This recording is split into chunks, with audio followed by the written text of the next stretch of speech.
Okay, good morning po sa ating lahat mga kalakay. Ang ating share ngayon ay ang ating paglagay ng ating bagong empleyado, yung ating bagong vendor mga kalakay. Yan, no? Meron tayong bagong i-train na bagong empleyado. Yon, kasama ni Kabakit. Yon, kasalukuyan niyang tinuturuan mga kalakay. Ayan, isi-share ko sa inyo yan kung paano kami mag-train ng isang bagong empleyado, bagong vendor. Tuturuan natin kung paano siya magluto ng masarap na fried chicken ni Calpo TV, o di ba? At turuan natin siya kung paano yung the best na pagtinda. Kung sa bagay ay may dati na siyang experience kasi galing siya sa hamburgeran. So nagtinda po siya ng hamburger. At marami na siyang karanasan sa selling. Kaya madaling turuan to mga kaibigan. Madaling turuan. Okay, let's go! Okay, nagsisimula pa lang sila. Ayun, nakaluto na pala sila. Ayan. Ito yung bagong luto nila. Ayan, maganda.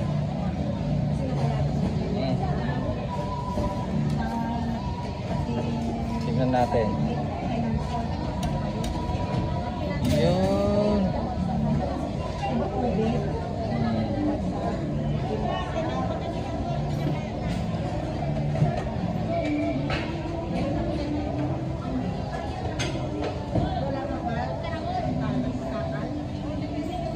Oh, yan. Magaling magturo si Kabakat eh. Ay, Kabakat, kumusta yung ating bagong empleyado? Hello! Flor! Ayan. Ay, marami na palang experience si Ka Flor eh. Ayan. Okay. Bali, ilang taong ka sa hamburgeran? 2 years po. Oh, 2 years. O, biro mo eh, yung... Oh, regular na. Sana dito eh, magtagal ka na. Ayan oh. Ayan, tinuruan na ni Kabakat kung paano yung pag-coat ng chicken. Ayan oh. Nag-coat na siya ng chicken oh. Ayan. Yan, lahat, pati yung pagtimpla ng apoy ng burner natin ay tinuturo talaga. Lahat. Kanina nga pala, bago kami nagsimula ay nag-general cleaning muna kami dito kasi alam mo na pagka pumupunta kami sa isang pwesto eh kung minsan nakakaligtan ng mga tao natin yung magandang kalinisan kung minsan. Kaya linisan muna namin. Sa bagay, malinis naman pero hindi pa yung perfect. Kaya naglinis kami kanina. Halina, magluto na tayo ng chicken joy. Oh, yan oh. Kayang-kaya na oh. Biro mo eh, ilang minuto lang na tinuruan, alam na niya. Siyempre eh, may experience na sa negosyo eh. Hamburgeran. Kaya lang eh, baka magmukhang hamburger yung chicken natin. Hindi kaya magmukhang hamburger? Mas masarap naman po. May chicken ka pa. Oo. Buwan na. Diba? Susunod, may burger na rin dito business si ate. O, sa bagay. Di ba mayroong may burger na ano, chicken? Oo. O, di biro mo, meron na tayong chicken burger. Soon. Meron kaagad na customer oh. May customer tayo. Ayan, ganyan lang. Medyo ipampag mo para matanggal yung excess na harina na hindi nakakapit. Yan, ganyan. Tapos yung paglagay sa mantika, medyo i-slide mo. Medyo i-slide na ganon. Para hindi magtalsik. I-slide mo. Oh, sige, pag-aralan mo kung paano yung pa-slide. Yon, pa-slide para hindi tumalsik. Ayun pala yun, kuya. Oh, yun. Di pa. Yung pag ano sa mantika, ganun mo para hindi tumalsik. Yan. Napapag-aralan niyan. Lahat ng bagay, natutunan. Oo, lahat ng bagay natututunan basta desidido Matubay. na matuto. Yan.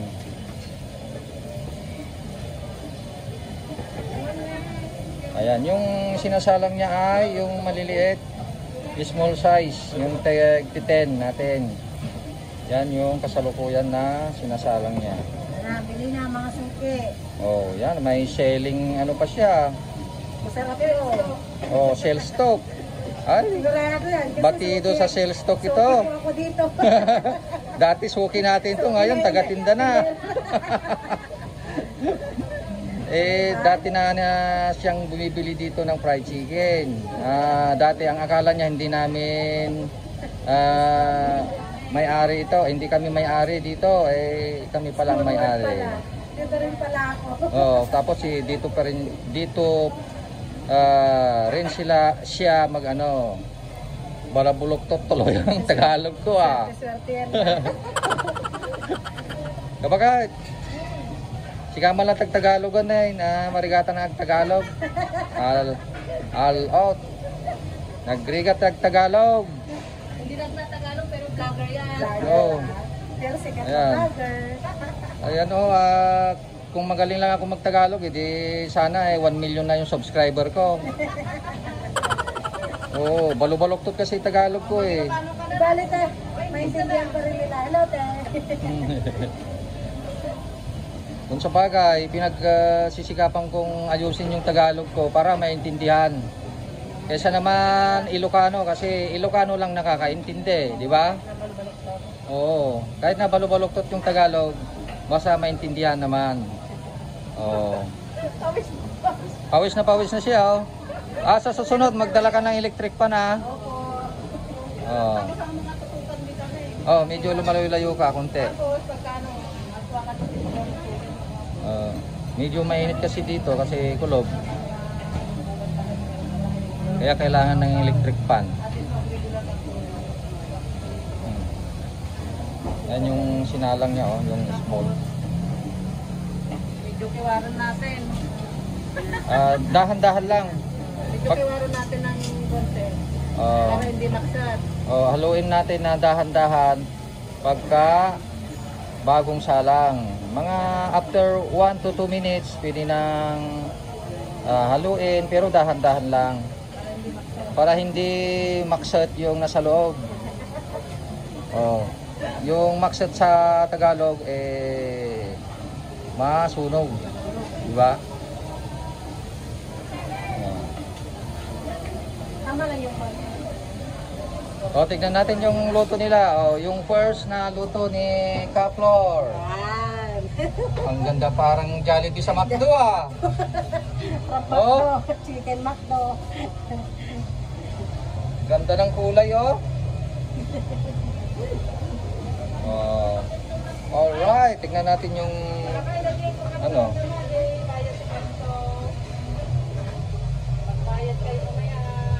Ganda, Ito yung ating mga breeding mix.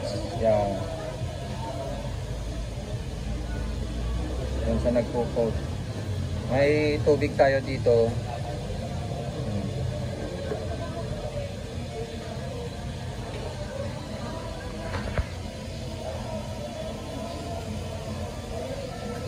Yung suka natin nandito. Lagyan natin sa harapan. Yan, haluin mo konti, dahan-dahan. Yung nasa ilalim, ipaibabaw.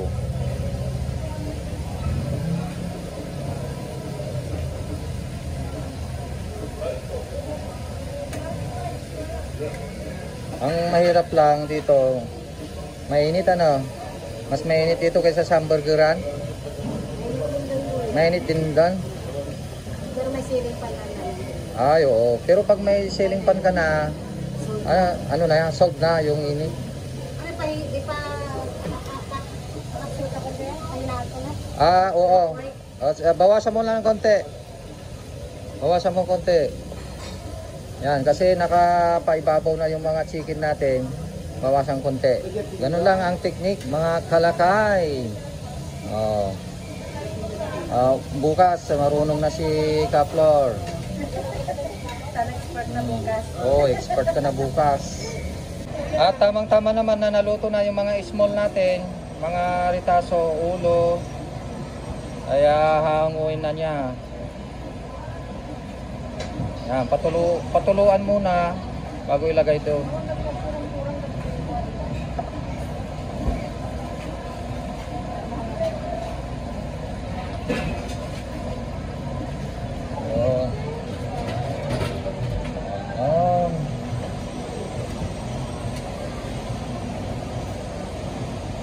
Pinaandar pala yung generator.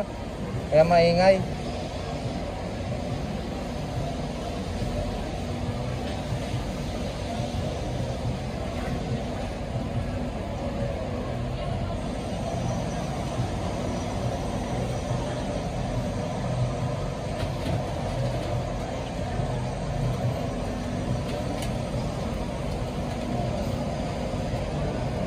Madali lang matuto rito mga kalakay.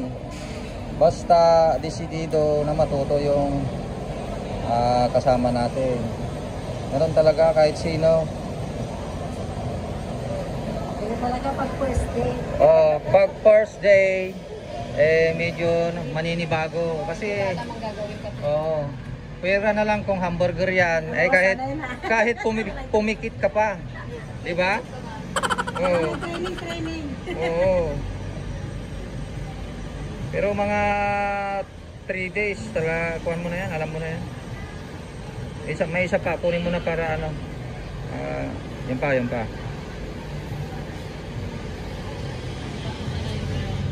Yan, mahulog.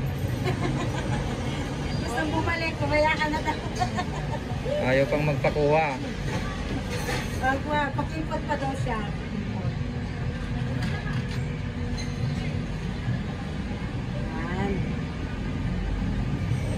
Kasagasan mo ka na kasi ay. Pagka magpatulo ka ng mantika, ganon. Para madaling tumulog. Yun. Yay.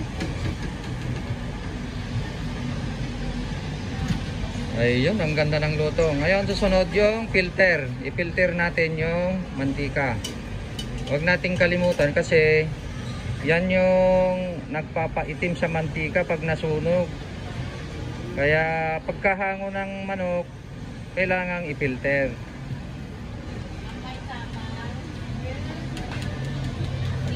Yan, ipampagmudyay.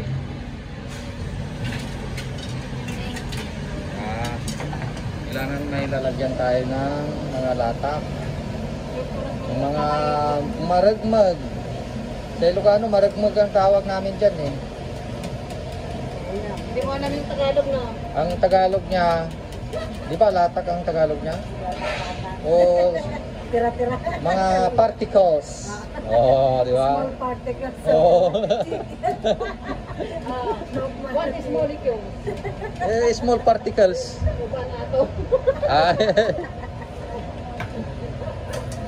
Ayan.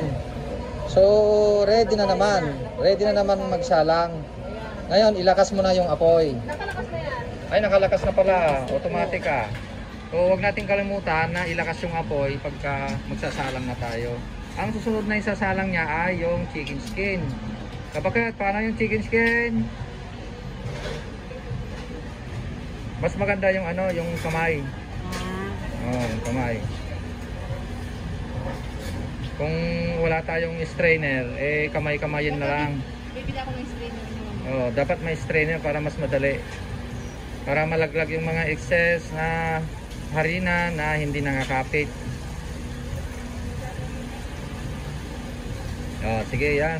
Para experience mo kasi experience is the best. Teacher. Yun, ang galing niya.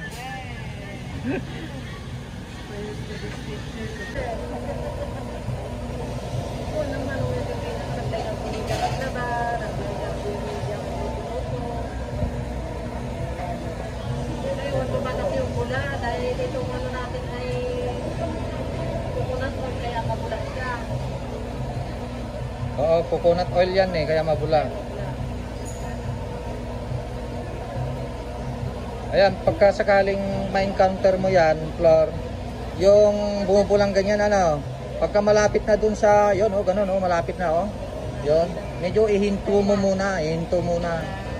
Kasi ano coconut oil ganun gagawin? Kasi pagka umapaw yan, sayang yung mantika. Ayan, antay muna natin na bumaba konti. Ngayon, pwede na naman magsala kasi bumaba na. Sige, ilagay mo na lahat. Oo. Meron natutunan sa araw na to, sabi niya. O, di ba? Oo. O, di ba? Bumaba siya. Be sure na malakas yung apoy, ah.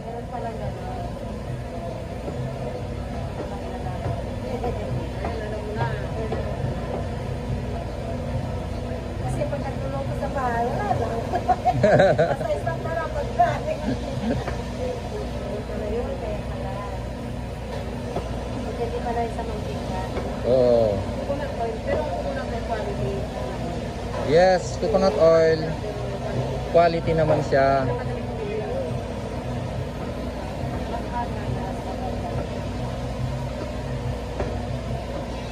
Okay. Antayin natin na lumutang. Yung man. Yan, kailangan naka-maintain yung apoy. O, ganyan, o, malakas. Yan. So, habang tumatagal, paunti ng paunti yung bula. Ayan, ibig sabihin yan, medyo naluluto na yung ating chicken skin. Ngayon, kapag nawala na yung bula, doon ihina natin yung apoy. Bawasan natin ng apoy.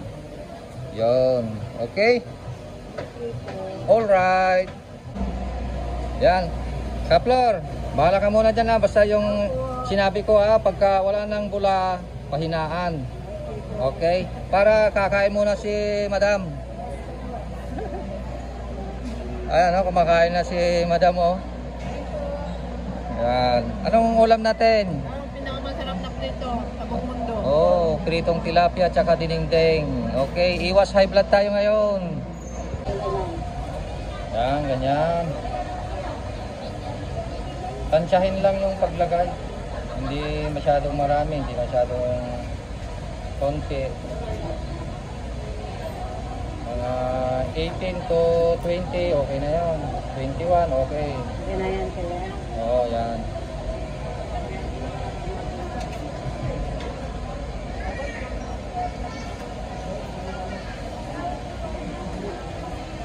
Yan, yung maliliit muna sa loob. Sa baba. Tapos malaki sa babaw. Kung malaki masyado, pwede mong putulin. Jadi sango pa yung kamon. Jadi bangin ay tisag sa ngapulo. Okay. Pag nagawa mo lahat, bilangin mo tapos ilista mo.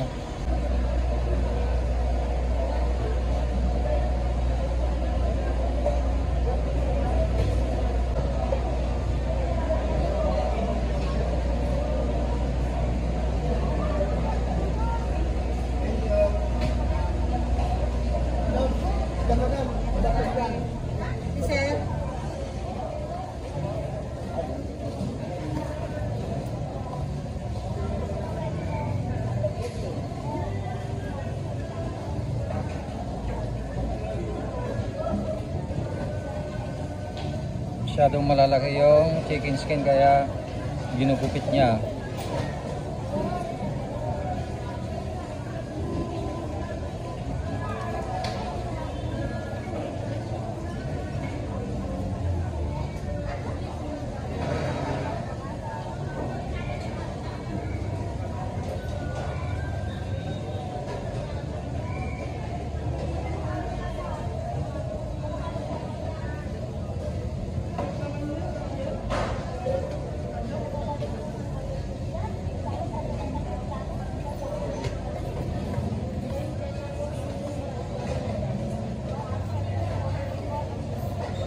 Ilan lahat? 2, 4, 6, 8, 10, 12, 14, 16, 18, 20, 23. Bali 24, merong nabinta isa. Unay ko ya. Ay, marunong na si Kaplor, oh. Marunong na siyang mag-coat ng chicken. Oh, di ba? Original recipe. Yes. May tubig ang kanyang ginagawa. Ayan, oh. Yan, mga Kalakay. Kalakay. Kalakay kabakat. Kabagat. Oh. Ini garot manang mo ka kabagat garot itawag. Kanya na. Sir, bili na. Habang di pa ubos. Mamaya ubos na. Ayan, kailangan ng power selling ano. Yan. Yan talaga. Meron nga ako naging ano, tindera. Yung tumingin lang yung customer, sinusupot na niya, nilalagay na sa supot. Makita ka, ay makuha ka sa tingin. Oo, Yes. power selling. Okay. Sinusupot na niya, tinignan lang niya sa mata. Yun mo, edi siyempre parang napilitan yung customer. Oo. Di nakapinta siya kaagad. Bili na. Oo, ganun pagka magaling sa sales talk. Ayan yung final coating natin, oh, yung dry breading. Yan. Habang inaantay natin yung susunod. Tama. Ayan, habang inaantay natin yung susunod. Yung salang. Ayan, oh, pwede na siyang kiwarin. Haluin.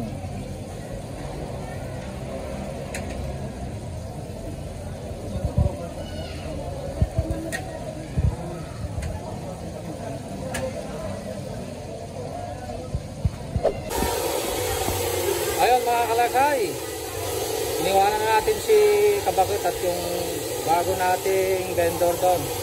Madali naman siyang matuto kasi may experience na mga kalakay, kaya madali siyang natuto. Alam na niyang magluto, alam niya na yung gagawin niya. Kahit first day pa lang siya, nakita ko madaling matuto. Okay, pauwi na tayo at nakapalingki na rin tayo guys.